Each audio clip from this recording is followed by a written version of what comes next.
Buenos días a todos. En esta oportunidad estoy acompañado por María y Carmen Esteban, doctora en enseñanza de las ciencias, Sí, por la Universidad de Málaga. que tienen todo un recorrido desde Mendoza, Catriel, Cipolletti hasta España. En esta oportunidad nos va a acompañar para poder hablar acerca de la importancia de la enseñanza en las ciencias. Me ha gustado que digas desde Carmenza, Mendoza, pasando por Catriel, La Pampa, Chiponetti y finalmente Málaga, ¿no?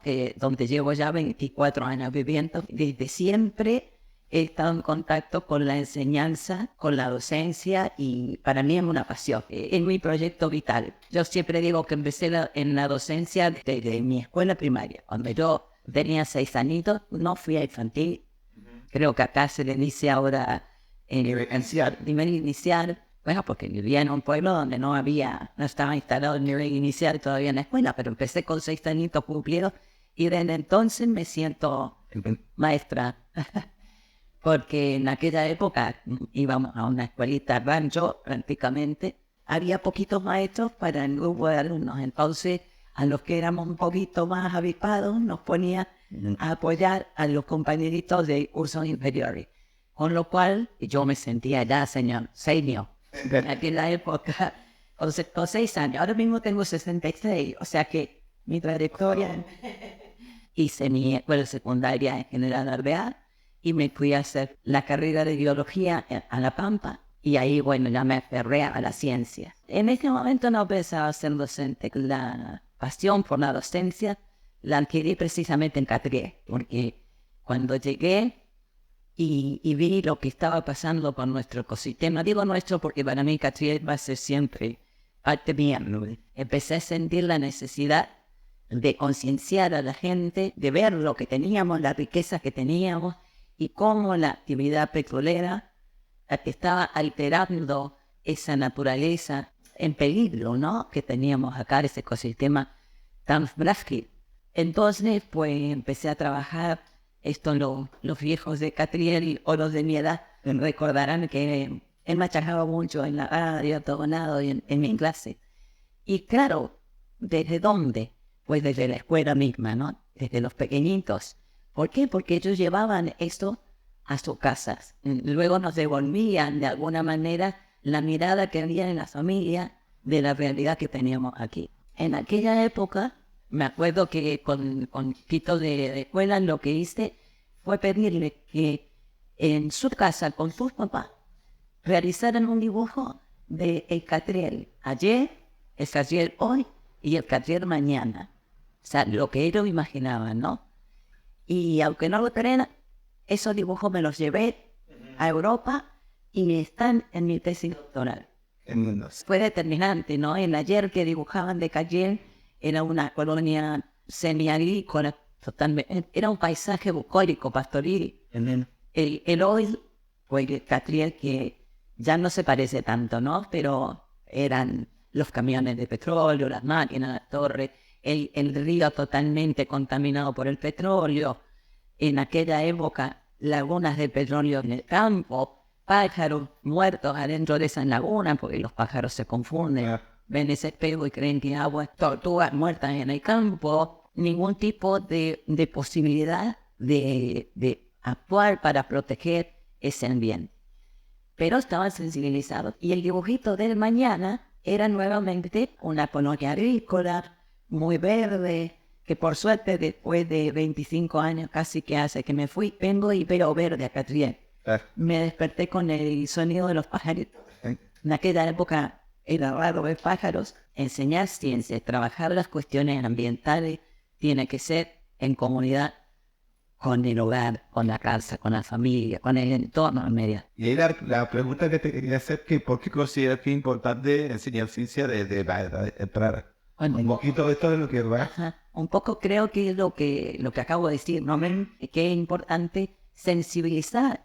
Ahora estoy mirando varias asignaturas, tanto en la formación de maestros y maestras para educación inicial, educación primaria, secundaria y también para la universidad. Esto lo podemos comprobar, lo sabemos, creo, los adultos. Los niños son curiosos por naturaleza. Y eso es una cualidad de los científicos. Entonces, es una cualidad que nosotros debemos cultivar y motivar y favorecer su desarrollo desde las edades tempranas. ¿Y cómo lo hacemos? ¿Cómo podemos enseñar ciencia en la escuela primaria?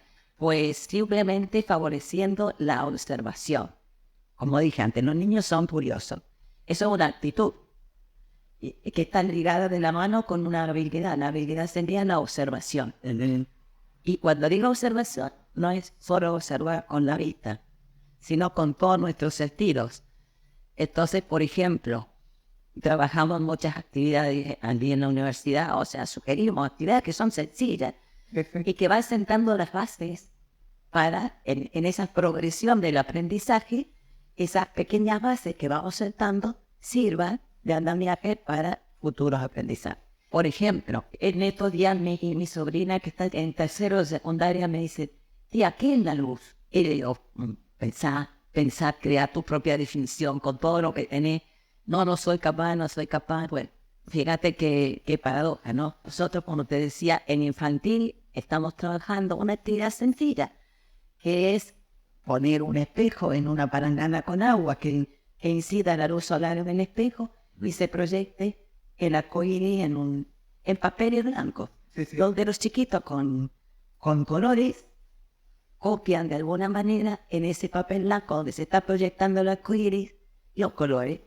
Y entonces le decimos que han cazado su propio arcoíris. No le podemos explicar la naturaleza de la luz ni la diferencia entre energía y materia en ese momento, obviamente. Pero a ellos les encanta. A todos los niños les gusta ver el arcoíris, les llaman la atención los colores. Entonces, bueno, estamos de esa manera enseñando ciencia y aprovechando esa curiosidad innata de los niños y desarrollando la habilidad de observación. Y haciéndolo parte también, ¿no? Exactamente. Ellos lo cazan, ¿no? Exactamente, lo hacen y lo hacen suyo. Cada uno, exacto, cada uno se puede llevar su arcoíris a su casa. Y bueno, ¿en qué momento? Porque a veces yo trabajo mucho con emergentes. ¿En qué momento trabajar estas cuestiones? Desgraciadamente, el sistema educativo siempre nos ata a programas rígidos en los que hay que ir desarrollando los contenidos de acuerdo al programa. Pues yo lo reto en el sentido de los desafíos a los futuros maestros, a que trabajen cuando está el emergente, cuando a lo mejor en el momento que los críos te dicen, ay, Sergio, ¿viste que vimos el arcoíris? Bueno, en el momento. O justamente han dejado de llover, vemos el arcoíris, ellos lo pueden ver. Entonces, eso es otro desafío importante. Trabajar con el entorno inmediato. No necesitamos ni grandes laboratorios ni grandes recursos. Sacarlo fuera del aula. Si en ese momento está lloviendo, bueno, podemos trabajar cómo ha subido el agua, cómo se ha formado la nube.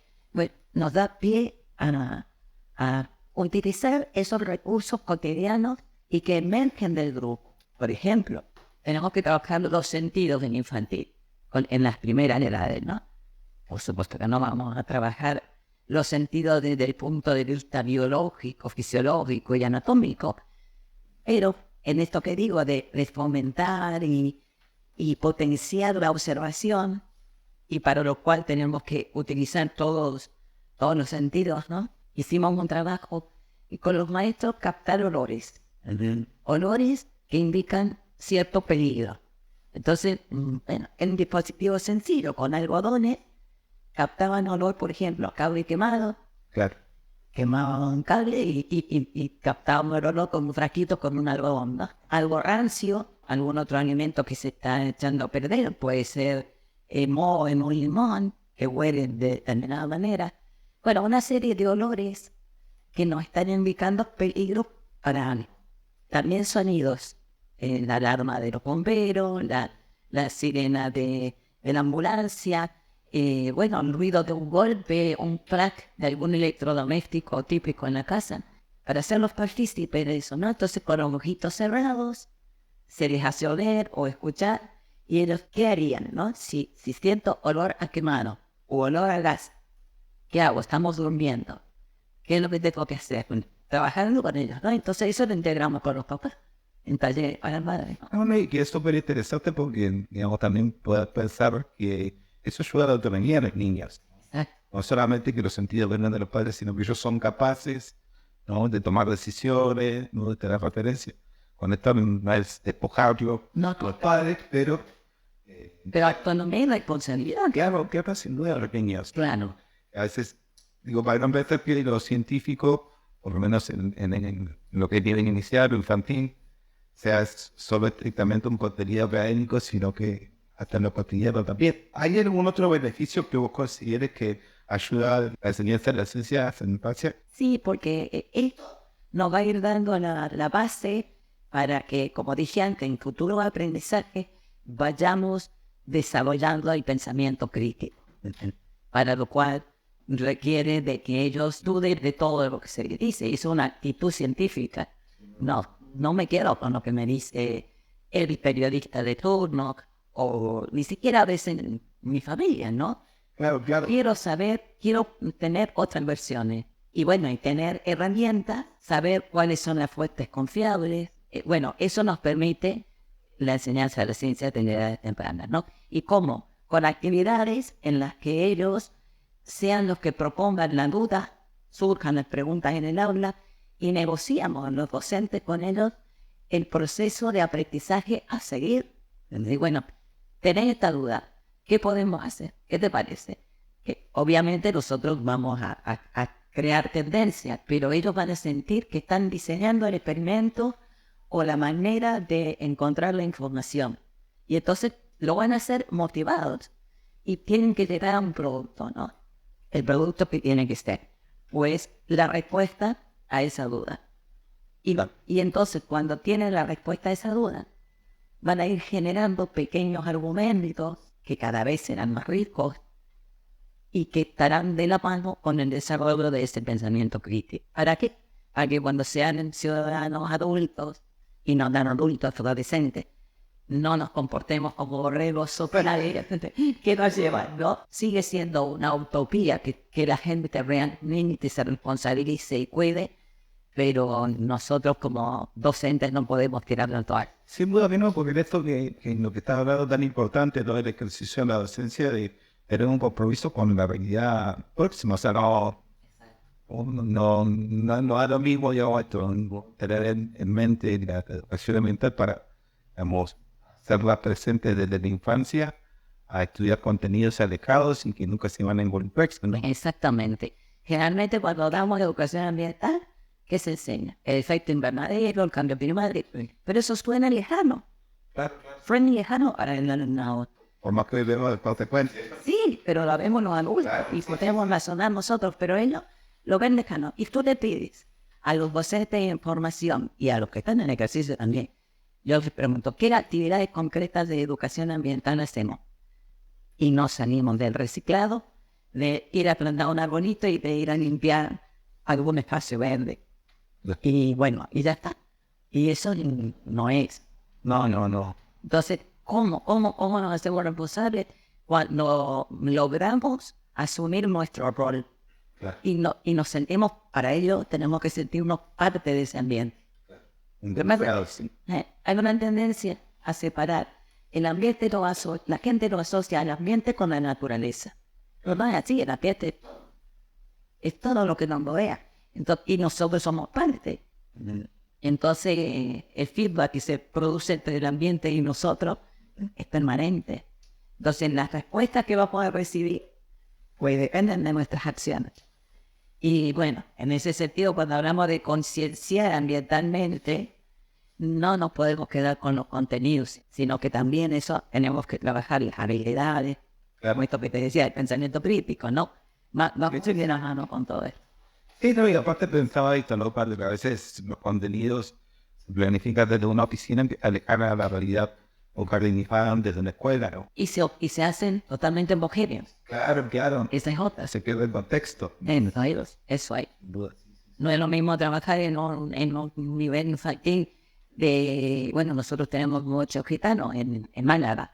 Entonces, de una etnia gitana, que trabajarlo en una comunidad de un nivel social diferente, ¿no?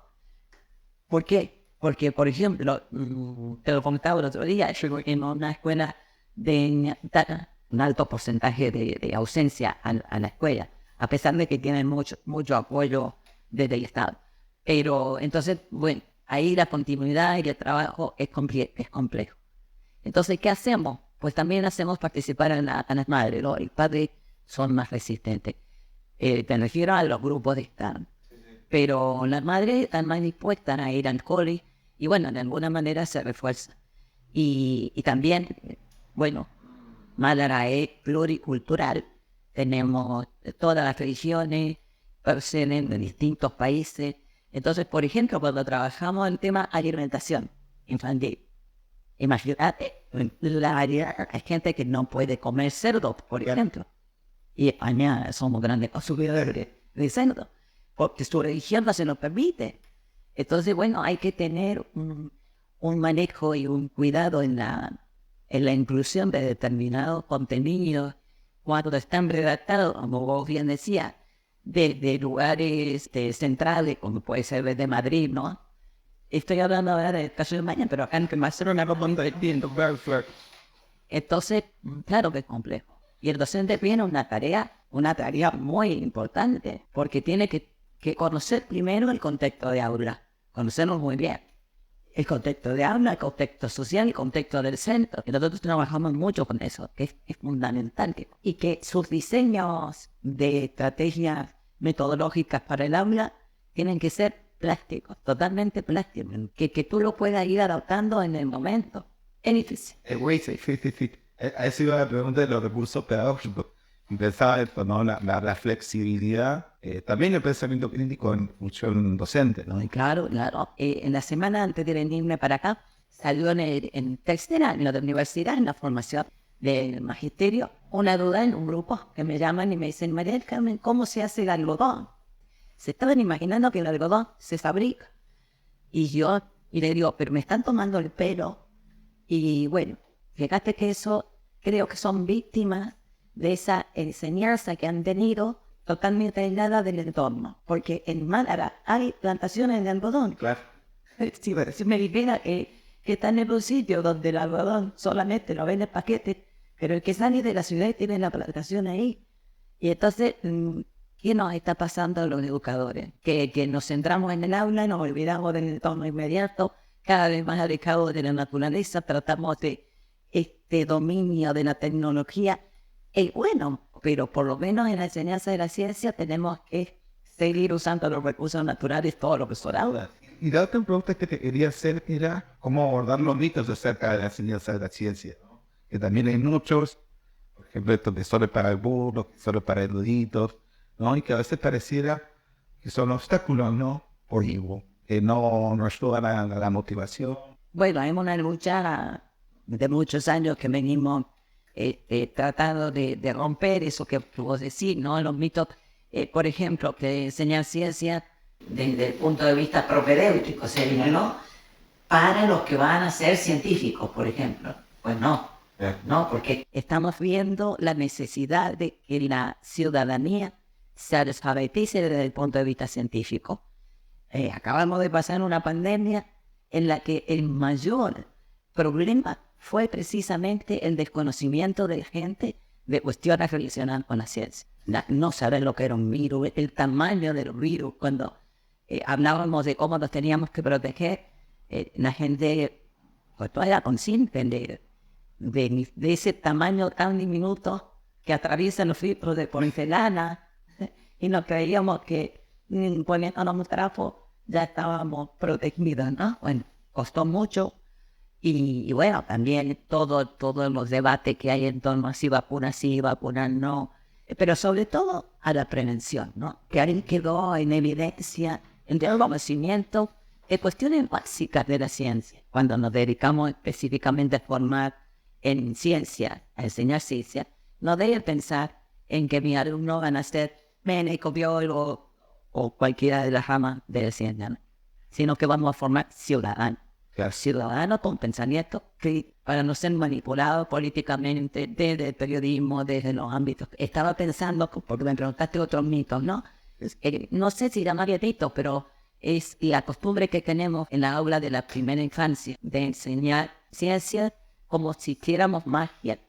no es conveniente, porque la ciencia no es magia. Claro, claro. Entonces, Para algo extraordinario. claro, ¿por qué no llamarle pequeño científico o futuro científico? A ella le gusta jugar a ser científico. Sí, sí. Y la otra cuestión es, siempre también les digo a mis futuros maestros, no hay preguntas ni dudas tontas. Al contrario, cuando algún chiquito o más grande o adolescente hacen la pregunta que nos parece que todos se ríen, ese es un emergente riquísimo para usarlo como un recurso y trabajarlo. Claro, claro, claro. No subestimar esa. No. Por ejemplo, el tema de la sexualidad. En secundaria siempre aparece el típico dibujito del aparato reproductor masculino. En vez de castigar, de poner una amonestación, tumbarte, yo lo he hecho. Eso lo he llevado a la práctica, he agarrado mi silla, después tomé el escritorio y bueno, vamos a ver, aquí nadie sabe que hoy es su aparato reproductor. Entonces hoy vamos a ver reproducción. Claro. O sea, estirar del emergente, aprovechar el momento, porque están motivados. ¿Y por qué están dibujando eso? Pues porque están pidiendo a gritos de información. Está como la hormona revuelta. Sí, tiene duda. Sí, sí, sí. Entonces, y lo mismo pasa con los chiquitos. Claro, claro. Te demandan cuestiones que hay que aprovecharlas. Sí, sí, sí. Hay que recordar, el otro día estaba paseando con mi hijo, andaba calzado dicho. No calzado en el mundo. Ah, O sea, cazé una mariposa, en un casquito la puse y él me dijo, ¿cómo se puede ver una mariposa? Me mató. No sé qué responder. No sé, hijo, ni eso. Uno necesita cobrar porque no va a querer estar encerrado. No, yo decía que esto tiene que enseñar la fragilidad de los cuerpos, que no la podemos atar. Podríamos tener una granja de mariposas, o ver un montón de preguntas. No le respondí ninguna igual, porque no sabía, no tenía una respuesta más, ¿no? Pero pensaba esto y decía, como eso de emergentes ayudan a pensar mucho. una sugerencia. Acá tienen esta tamarindo al lado del río. Supongo que seguirá estando. Y hay un bicho de seto. Esa es una mariposa que hace es casi la misma de la seda, Claro. en la que se utiliza para producir seda. Pero acá en el río tener bicho de seto, no sé si lo han visto. No. Son unas estructuras así, en tamaño de unos 5 o 6 centímetros, que se hacen con palitos y cera de una mariposa, pero ahí en el canastito lo que está es la larva. Claro. Entonces podés llevarlo a tu hijo a que vea y a los pocos días más, y qué sé yo, encontrar uno cerca y hacer el seguimiento del ciclo de vida de esa mariposa. Igual crear esa gana de indagar. Sí, sí, sí. Por impactar con mucho tu conocimiento, tu experiencia y tu tiempo, bueno. Para mí es un placer porque tengo pasión por la educación. Muchas gracias, amor. Hombre.